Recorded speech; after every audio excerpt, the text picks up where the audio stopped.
All right, I'm Joshua Kolden, and I've got 25 years of experience in media production. I'm going through a process of starting up a technology company to service media, and moving files around and dealing with all of the kinds of asset management problems around media and entertainment asset management. And I thought it would be a really interesting idea to talk about the different ways that we're communicating or not communicating with Silicon Valley style companies trying to provide storage solutions and so forth. So I'm coming from the media production side, and Joan Wrabetz here is going to help me from the Silicon Valley technology side. So maybe you could introduce yourself. Sure. Hi, I'm Joan Wrabetz, and I am the principal and consultant with Renaissance Consulting Group. And I have been in the startup community for years. I guess I'd say I'm a serial entrepreneur in storage, big data, data analytics, et cetera, which for a variety of reasons has a crossover and use in media and entertainment. But yeah, I'm here to represent IT. Okay, great. So I figured we could go over some of the problems and then kind of discuss, there seems to be, to me, as I'm working through these problems of communicating with different technology companies, there's a lot of fundamental assumptions in the way that things work in regular IT infrastructures versus media production. One of the big obvious things is that we have lots and lots of very large individual files and just lots of files overall. And everything seems to be in this kind of constantly moving state where you're not like, if you're delivering something over the internet, you've got kind of static assets, and they can sit someplace in storage or go out to edge locations, and they're not going to change that often. You get a lot of users pulling them and few users producing them, right? But in media production, we got files coming from all different sources. We need to try and track them to understand, to secure them, to track them, to store them. One of the core things that seems like a really particularly big issue is the fact that we need to know that the files in one location are the files in another location, or that these things will land in the right place. Yeah. And we do a pretty good job by doing that manually. We've got, coordinators who are saying this is the hard drive, this is what's on it, this is the date, this is the producer, this is the show. But most of this stuff comes down to coordinators with clipboards and naming conventions on hard drives that are specific to each company. Yeah, right? and rolling carts I've seen filled with equipment. Yeah, so that's an interesting problem domain, right? Because when we think about data and storage, we think about needing to access it at different locations, but we assume that first of all, that you're always connected. So this idea that the data will be in some place and then disappear and be put on a drive that's put in someone's Jeep, that goes to the local colo, that then gets plugged in again, that's pretty unique as it relates to storage. So that's a problem in and of itself. And then there's this passing of control between different steps in the pipeline of that data and how much they know about it or what they need to know about it, right? And from an IT perspective, we talk about that as metadata, right? And so we assume that the metadata gets created at the source, and then everyone else can then look at it, and that's not exactly what happens, right? In your pipeline, there's some metadata created at the source, there's some identification, and then as people are using it, they may be adding or changing that.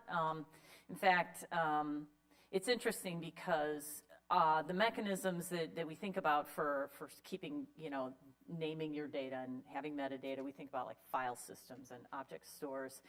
And what you're describing is more like a check-in, check-out kind of function, right. And the two aren't exactly compatible all the time. Right. So, if we were to take it just in the physical world, the way production works, you're going to have, say, an on-set, DIT, controlling the data as it comes off of the camera, putting it in the right place, naming it the right things, logging it, whatever. That person is working autonomously, usually not connected to a major facility yet, because they're going to go to a location, maybe it has internet, maybe it doesn't. Everybody's kind of dealing with things on an ad hoc basis, so you can never rely in the field that you've got the infrastructure. Of course, if you're doing it on a stage somewhere, maybe you have lots of infrastructure available to you, so it varies. So you have to kind of engineer that front part to be pretty mobile, pretty I mean, not having a whole bunch of hard reliance on some kind of data asset management system that can't at least work on the cart by itself without a network connection.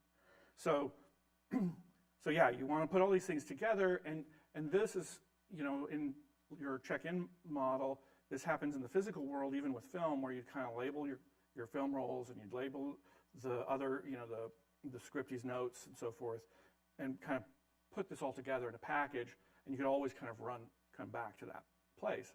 But one of the things that was really important for that workflow was, I mean, you'd have a couple of different places where you'd have key synchronization points. You'd have like a scene number, so that, you know, when you actually see the clapboard on film, it would have information on there, so somebody could look at a strip of film, not very far into the strip of film, and literally read it off the film to see, so they could match things up.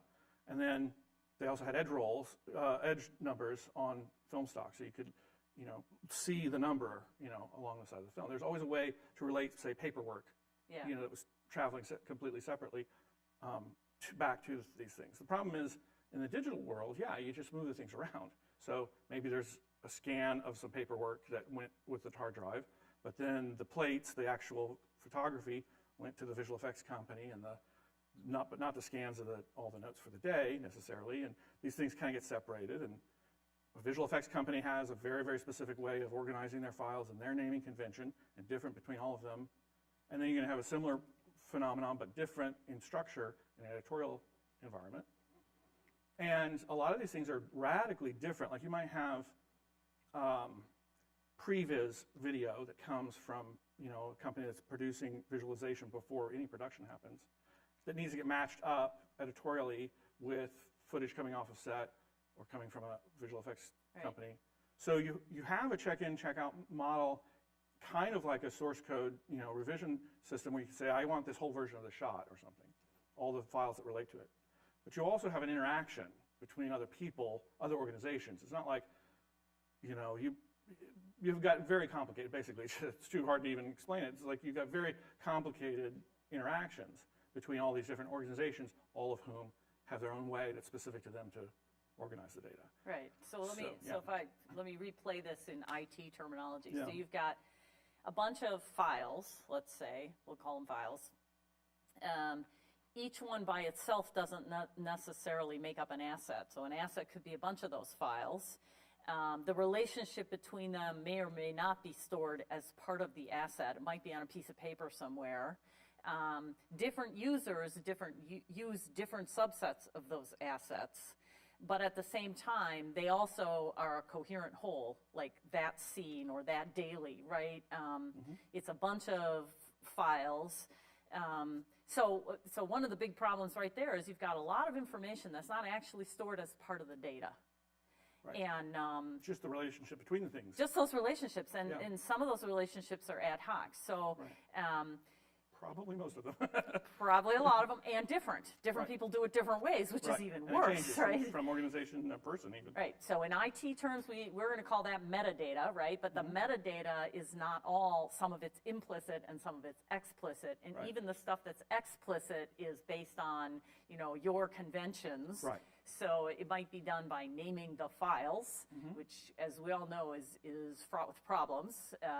You know, we always hear about the go to look for that scene 2 years later, and remember how we named for this project, we named things this way, and we use the hierarchical nature of file systems to do X, Y, Z, and only by that means do we remember. So that's one set of problems, right? Second set of problems is from a storage perspective right now in the industry, we're moving away from file systems and hierarchical naming conventions in general, because they don't always lend themselves well to the kind of scale of systems that are being built today. So large-scale distributed systems, it turns out, not always ideally map to a hierarchical file space, right, or file naming convention. So can you that's actually something that I've always kind of had a question about, and I think we're heading towards object storage here. So I want to kind of preload what you're talking about a little bit, which is, can you, like a lot of people just use object storage, put the name of the path to the file as the key in the object storage. So it's a little hard to understand how that's really all that different from having a file system. So what is the thing about file systems or about object store that makes object store like solve that problem Yeah, of and why distributed storage. why would you move away from file systems in the first place, right? There's two reasons, right? So one is this file systems have metadata, but the metadata they have is the name, where we are in the hierarchy. So a file system is a tree, and you know where you are in the tree, and that's relevant. That's metadata. And you know a bunch of other metadata that nobody cares about, like when it was created, last time it was modified, and a few other things. So number one, that metadata is way too limited for what you're talking about, which is why studios and the whole production pipeline has so much implicit metadata. So object stores have an essentially infinite possibility of metadata because they're designed to allow you to have both predefined and user-defined metadata. And yeah, one of those metadata items on your object could be its name, right? In whatever form, and it can be where it is in a hierarchy. So you can build a hierarchical tree of your object store, but you don't have to. So how is that valuable why did I say scale? Why does it matter? Well, you know, you can make fairly scalable file systems, but you have to walk that tree. And walking the tree turns out to be the most expensive operation. And if you look at file systems, by the way, more than 50% of I/O, input-output requests to a file system, are to get that tree metadata. So every time, 50% of the time when you go to ask for data, first 2 or 3 times you have to ask for some of that metadata. And every time you ask for metadata, it walks the tree. Right. Okay, and it's all great if the tree is all in one place because you can cache some of it. That's what we, you know, us technical people want to do. But if it's distributed, like some's in the cloud, you can't cache that because now the overhead of keeping all that stuff consistent, right? So it's actually that hierarchy that is the cause of the problem. If I go to an object store, I have a flat space. I can lay a hierarchy on top of it, but the hierarchy is not implicit in accessing things. It's a straight flat key value store. It's a columnar database. So therefore, it's infinitely quicker to find stuff, search for things, and get at the data. So that's why object stores, especially in large scale, right? When I have very large scale environments, I never walk the object store. Rule of nature, never walk the object store. So that's number one. Number two is unrelated, but probably actually potentially valuable in media and entertainment, is in a file system, the idea is you can modify a file and reassemble the pieces without the whole thing being redone. In an object store, you never modify an object. You write a new one and you get rid of the old one. Okay, so that semantic not invented by Amazon, but used to great benefit by people like Amazon in the cloud, because when I'm doing something over distance at a low performance link, right? The idea that I'm not modifying and reassembling chunks of my data, I'm just throwing one away and replacing with another, has tremendous benefits from network performance. Now, the downside is if I modify one little line in a file, there's a huge overhead in replacing that object. And so inside of object stores, they chunk the objects up and they do some things to get to that. But now think about media and entertainment. Your use case is mostly big videos. Right. Surrounded by a lot of small metadata type crap, which could be put in metadata. If what you have is a big video, and if I change 1 pixel, I've replaced the entire video, and there's just no way around that, objects are great for that, right? All this POSIX semantics that you hear about with file systems, not that useful. So potentially there is a better mechanism for media and entertainment, but it potentially has these downsides. It has the potential to keep that implicit data, metadata, but on the other hand, it's not going to do it for you, right? So it requires a big, I think, heavy lift from the industry to really take advantage of it, right? Right. Well, see, so one of the problems is you get services, providing cloud services, providing things that take advantage of new technologies that come along in storage or what have you. But everybody in Silicon Valley is kind of focusing it from kind of the web point, like it's being engineered with this mindset that's coming from web predominantly. Yeah. But even if it's not coming from web, it's still coming from this concept that you've got infrastructure that's relatively stable. You're just going to buy the product. That product will be that thing you talk to all the time for all the data, right? Yeah. But in Hollywood, it's all different organizations. Nobody is few would, some will say they're the owner of all the data, but generally they're not, even when they say that. So you end up with all these kind of disparate systems that may or may not communicate with each other. So it's just people running the nodes back and forth and transcribing the data from one system to another, just the core relevant pieces. Here's a coordinator taking the notes from some version number that's coming from the visual effects company, translating that into version 2 of the edit or something, right? Yeah. So bits and pieces of this metadata is making it across in a manual way, focused on, of course, the most relevant metadata, but there is no authoritative, okay, so let's say that object storage has that capacity, you can put your metadata there. It's not authoritative, that's right. You're still not going to have, There's one no single source of truth. Right, you're not going to have that one place that all those different vendors talk to. Yeah. They might all separately have their own object storage or not, but they have whatever they have, it's going to be separated from each other. So that's one issue, this kind of problem of things being kind of distributed around like that, and also just, just the raw identifying of things, right? Even regular computer science and file systems and stuff like that all work in a way that's a little bit different than what you would really like to do when you're in film production. And it's exactly like you were saying.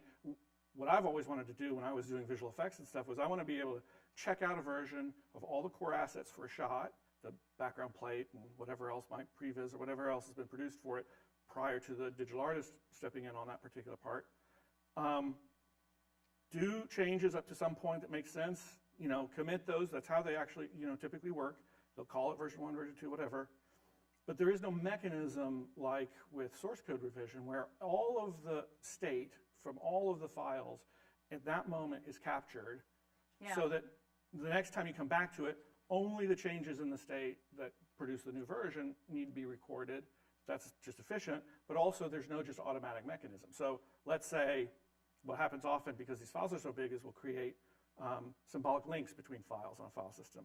So I'm pulling in a background plate from somebody else's folder of background plates, right?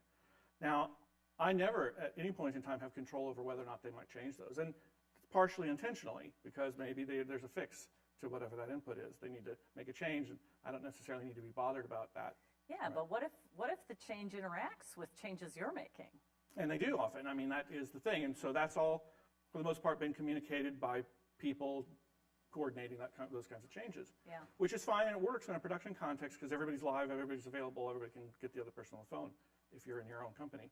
But pull all that stuff back up and make it in sync with what you actually produced at that time, you can't do that, right? You can't go 3 versions back and have, without a lot of extra infrastructure that every company builds for themselves, a way to be consistent about all those pieces. Yeah, what you're talking about from an IT perspective reminds me of database consistency, sort of a combination of checking in, checking out, and so it's a combination of version control and consistency control, that if 5 people are changing different assets, think about a database, if 5 people are changing different parts of the database and they then could make the database inconsistent. Right, so you have transactions. Yeah, you have and then you snapshot a transaction, a consistent state. Right. And it's that gets snapshotted, right? And so we use a combination of capabilities to get to that. And none of those things exist in a single form, and certainly not that I've seen in media and entertainment. It's really interesting.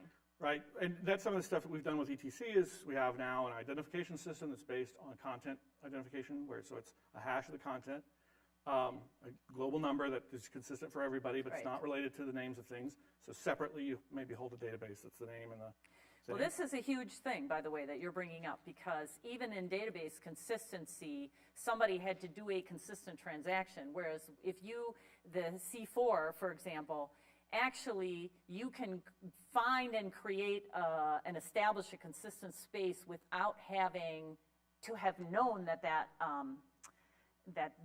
safe transaction occurred, because you can you can go look at something you know nothing about it, create its hash, and say, now I know for sure, absolutely, that it is or is not this version. And that doesn't actually exist even in transactional semantics. Right, but it does exist. It is basically how things like GET and source code revision systems very work. Consistent with revision control. Yeah. That's so that's there's a couple of different big computer science-y areas of concern with distributed consensus and there's the type that needs live consensus, where you're booking tickets at a concert or something, you need to know whether you're out or not to sell another ticket to that particular customer. If they've lost the speed race to get to the next ticket, you need to not sell within reason. You need to not oversell, your venue or whatever. So those are banking transactions. All of these things have to be live transactions. You need consistency that's in agreement across all these different services live. And a lot of distributed consensus problems need to be solved with that in mind. Yeah, right. But Git, C4, these other things where you can kind of take in a whole set of a whole bunch of different files and boil them up to a single, like this is the C4 ID. Doesn't matter if anybody agrees with you. That's just a truism, right? Like this is this ID. If later you want to call that version 2, okay, and now if you've got access to those files, you can reconstruct version 2. So a couple interesting characteristics here of this.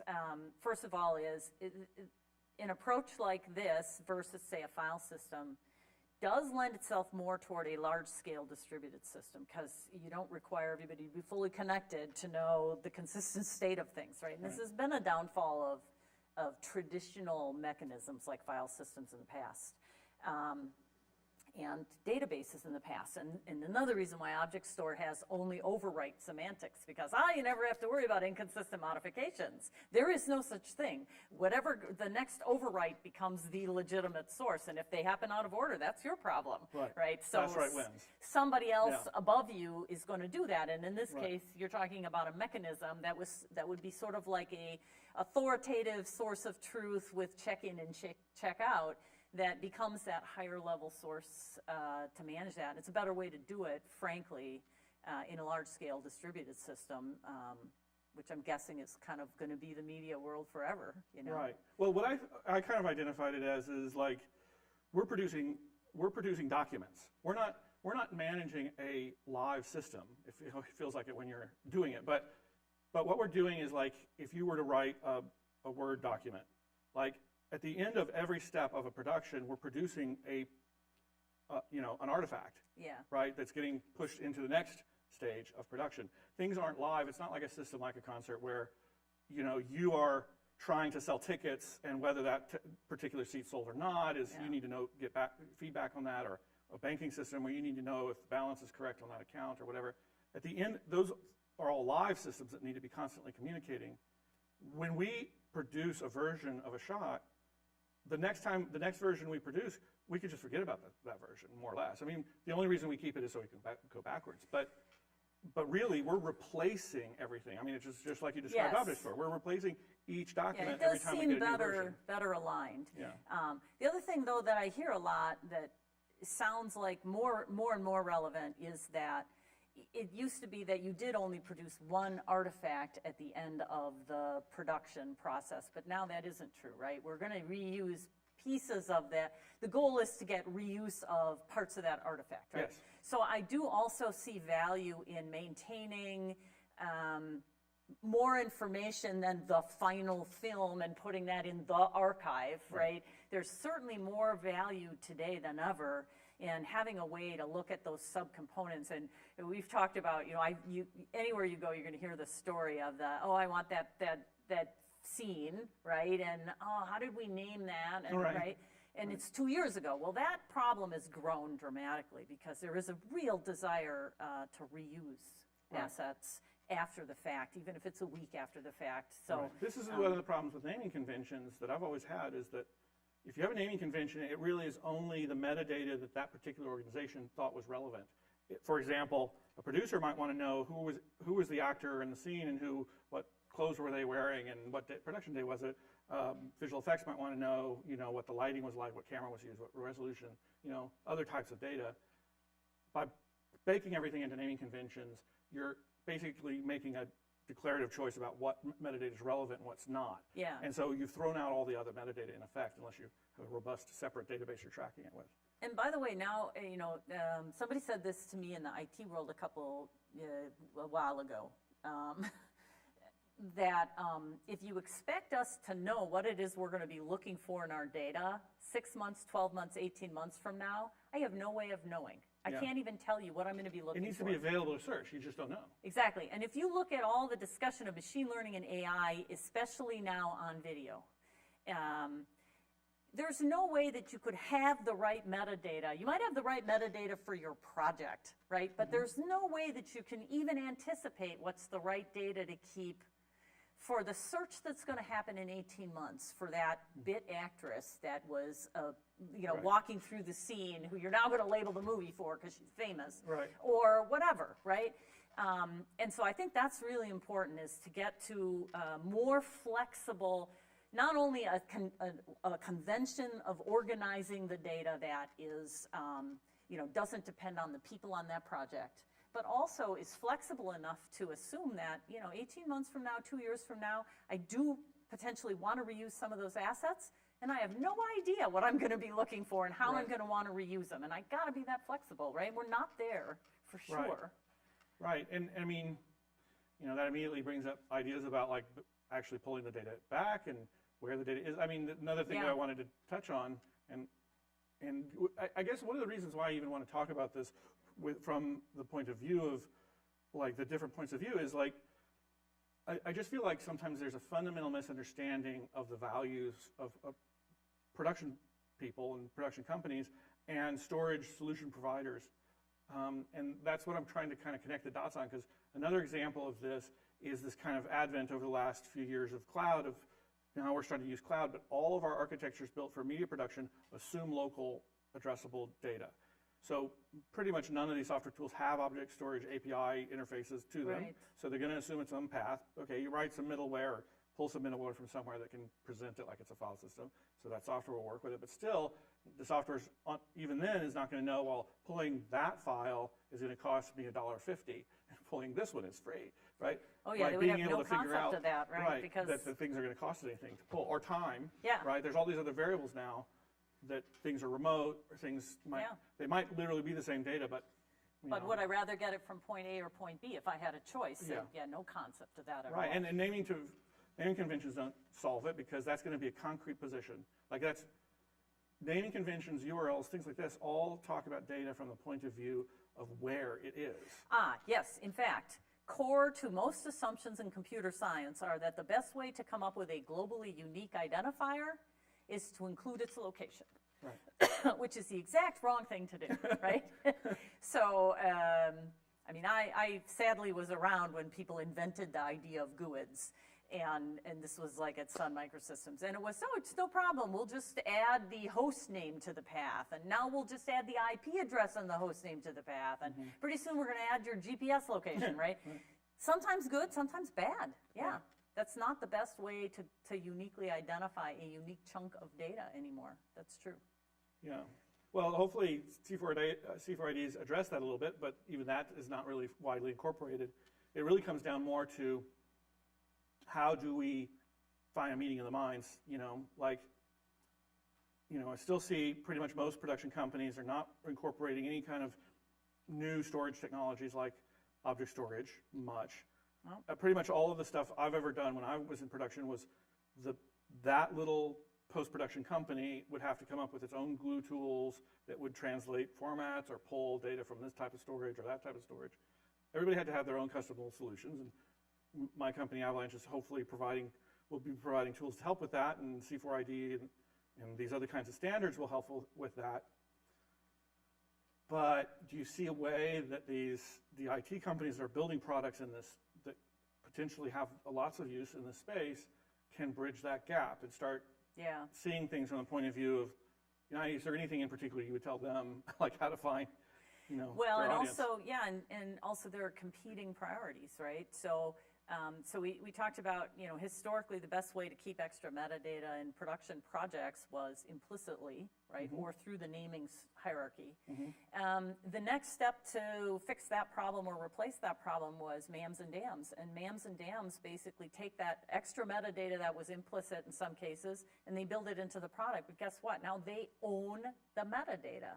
It's not necessarily shared, and it's not necessarily public, and it becomes now their glue to keep customers locked in a way, and I'm sure they're not doing it maliciously, but the net result is that now you've ceded control of what might be critical data to a a third-party tool that is not making it accessible back to you necessarily in a completely open way. So that can be its own problem.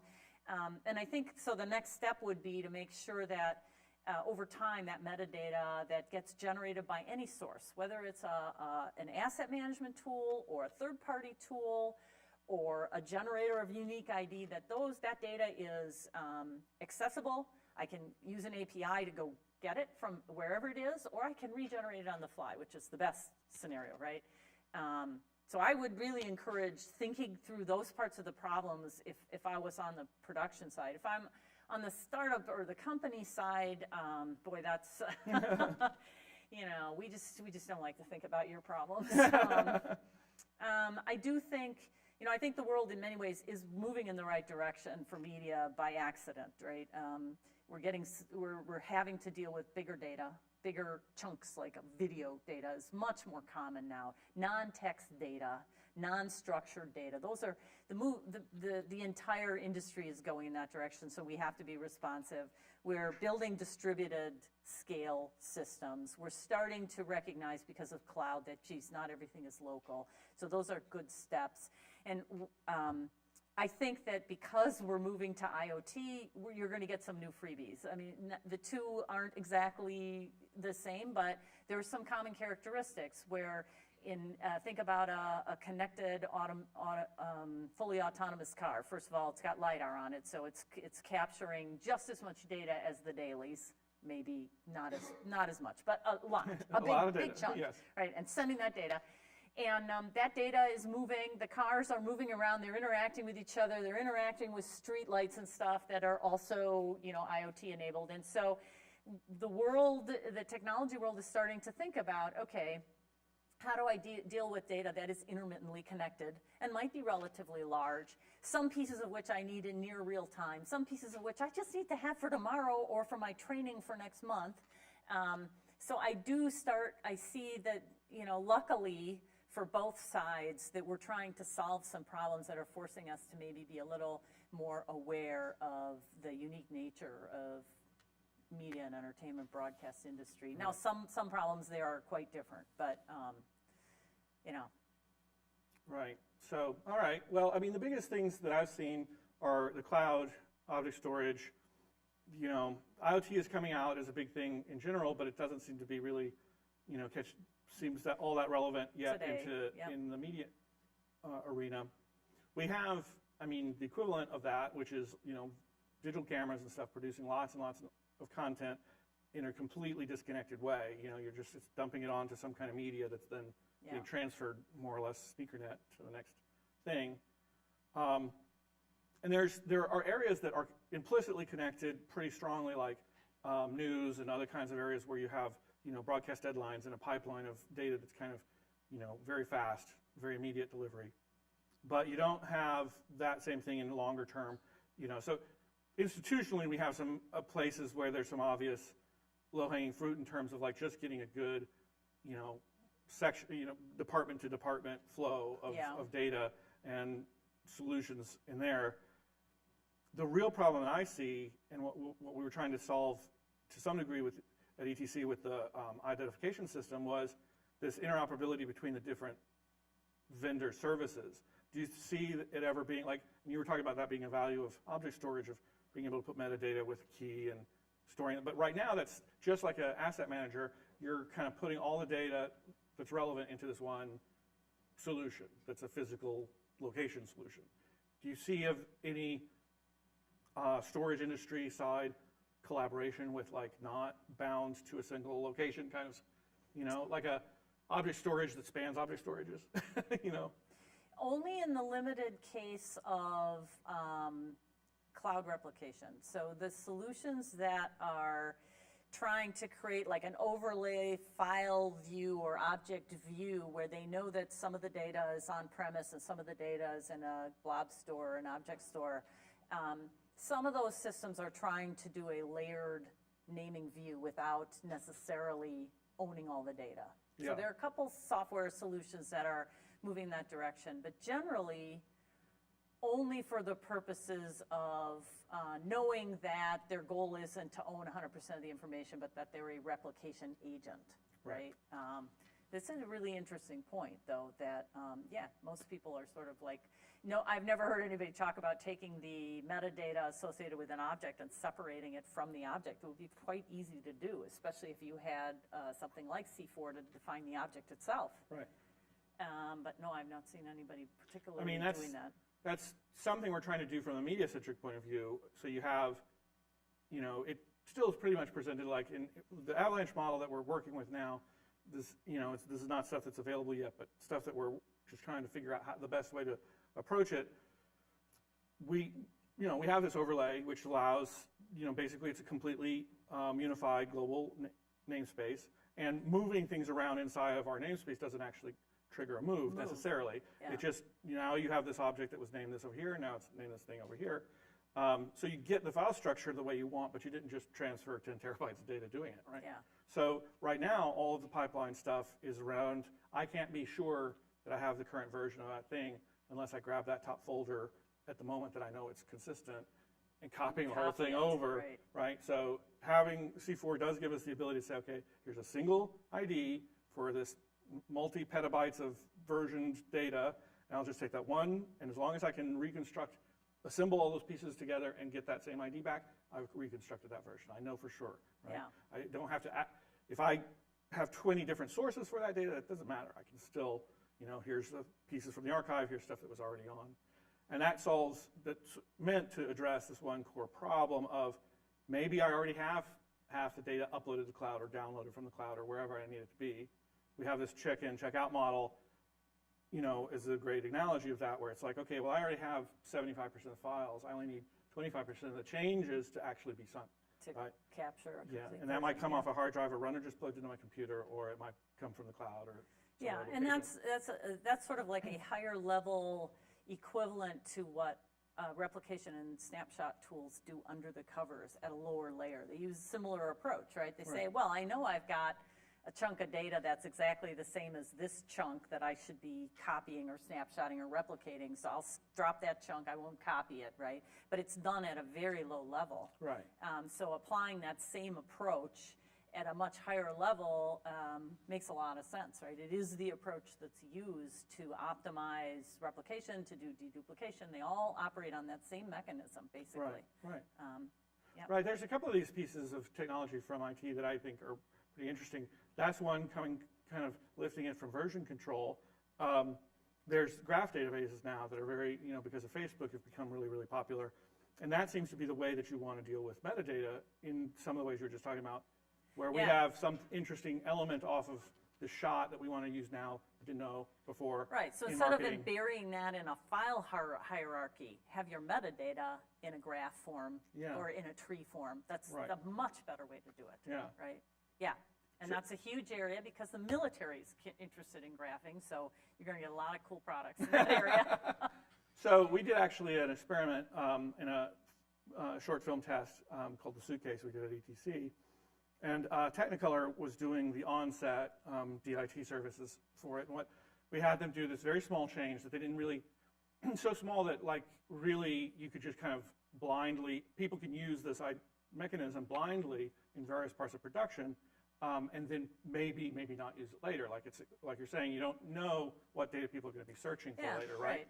So this can kind of, as an experiment, we did it to kind of see if it would work as we thought in this kind of graph database kind of way. So the idea was, on cart, they're going to take the camera cards, they're going to take the raw media off of those, which is really massive, do a dailies version, which is basically just a MOV file, put that up to a daily service. You're going to take another, transcode the raws into editorial files, which are bigger than the dailies but smaller than the raw, and they're going to sync the sound to those outputs as well. So we have two inputs, the sound and the camera video. I just want to point out I got about 70% of that, so keep going. So in any case, off of the cart on set, from the shots, you're producing some downstream assets to use. So the idea was we're just going to get the ID, the C4 ID of the raw shot, C4 ID of the sound file, C4 ID of the downstream things we produced, the lower res files, and just record them. These four numbers are on the same line together, that's all. Yeah. Just say that these things are together. We didn't put any additional metadata to that at all. Nobody had to make a note. right? It was just an automatic process. Once you've done this, it goes like a database row. Yeah, it was like version control. You said these 4 go together, right? And that's Okay. it. Yep. So now we didn't even relate it to a file name either. All we said is here's a C4ID1, C4ID2, C4ID3, C4ID4. And that's it, a whole bunch of rows like that, right? So every time those new take was done, you have a row of 4 numbers. Okay, yeah. So the idea then is now downstream, I've got one of those assets. Let's say I have dailies. I have the dailies movie file, right? I can get the C4ID of that dailies movie file, and then I can just search, do a text search of see what's related to it now. Right. And so now I get that one row. It has 3 other files. So now I can see, okay, well, what do these 3 C4IDs relate to? And from that, I can find the raw file. I can find the editorial file. I can find, the audio file, all without anyone doing anything magical other than just taking the 4 C4IDs of those 4 files and putting them and saying, these are together. I don't even know why they're together. Like that. I just found them in the same folder. I don't know. Then how did it get used? Did it get used? Yeah. Well, it was all experimental, but it did show that we can do that. It creates an interesting kind of. It's kind of like an internet. The mental model is kind of like the internet, where you can have a web page, and on that web page you have a link that takes you to some other web page, which could also be some other completely different service, right? So now we can say, here's your asset. This is this movie file, and here's things. You click on it, and here's the 3 other things it's related to. Yeah. And then you go and you find where that is in your file system, and you can then click on that and see what other things that thing is related to, right? Right. So my mental model of this, and the way that hopefully these kinds of tools would be used in movie production, is you get a visual effects company who's taking those raw files in, and they've created all these intermediate assets, to produce the visual effects or whatever, and then kind of reassembled everything back to an output.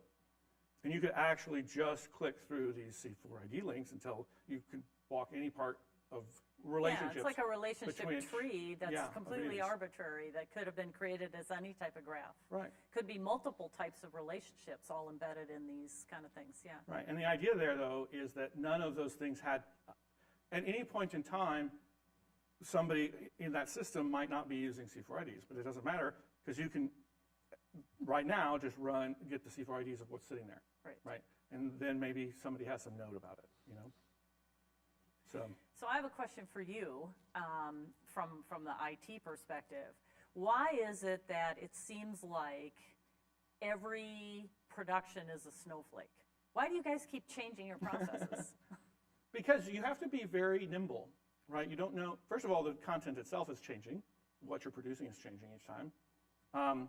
But you also have to be nimble. Maybe the thing that you were supposed to do with whatever tool doesn't work today. Maybe it rained when it was supposed to be sunny. There's a million different ways that things can't work in a perfectly pre-planned way. So everybody in the production pipeline have to be dynamic, right? So they have to be able to respond to changes. And that can be physical, real-world changes, and it can be, creative changes that people are having along the way. Yeah. So anyway, we're basically out of time, but thank you for that conversation. It definitely helped me. I hope it helped everybody else. Thank you. Thank you.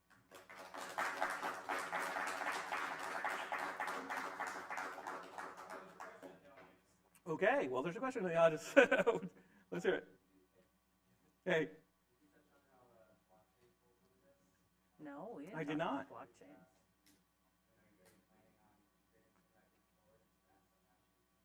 Well, it can. Depends on what you mean by blockchain. So blockchain is about a distributed consensus system.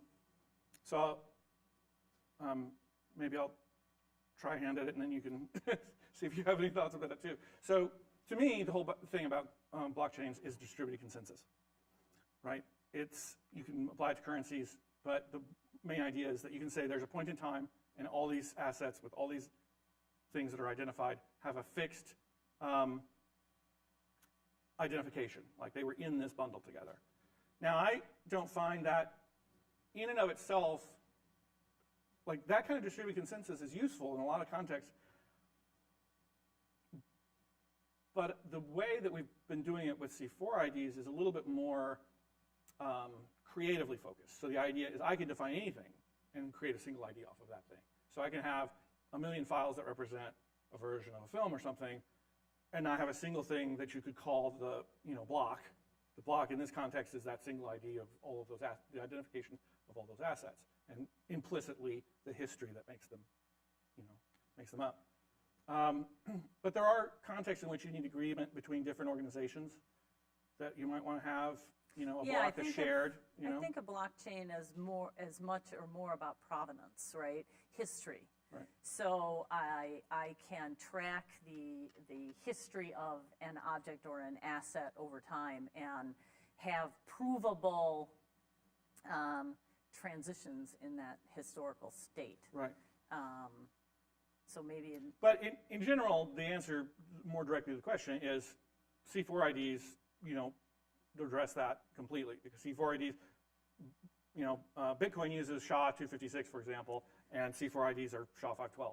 So, I mean, it's implicitly a compatible concept. Right. Is that you're IDing the actual entity by its content, not just putting a label to it. Yeah, I mean, could you put C4 IDs inside a blockchain for steps? Yeah, to me that sort of seems like the implicit relationship. Right, so you could literally have in Bitcoin as it stands today, a part of a transaction could include the C4 ID of something.